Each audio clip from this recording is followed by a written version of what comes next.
A është ndaluar të martohemi me një femër e cila nuk është e virgjë? Bismillah, salatu wassalamu ala rasulillah. Duke pas parasysh që secili djalë i ri do të kishte dëshirë që ta merr bashortën e vet virgjëresh. Mirë po, ka mundësi me ndodh, njerëzit janë gabimtari më i mirë është ai që pendohet, mirë po, në këtë rast është e lejuar. Në këtë rast është e lejuar që muslimani ta merr një bashortën e vet, edhe pse nuk është virgjëresh, nuk prish punë.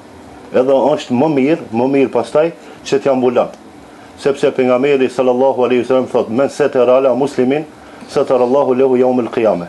Ai i cili ambulon muslimanit një të keqe, ose muslimanës, Allahu xhaleshani ambulon një të keqe edhe në këtë dunjë dhe në dunjën tjetër. Ne të gjithë jemi gabimtar, mirë po gabimtari më i mirë është ai që pendohet. Por atë çka nuk prish punë, muslimani, mashkulli, burri musliman, ta merr një grua e cila nuk është virgjëresh, nuk prish punë në asnjë rast.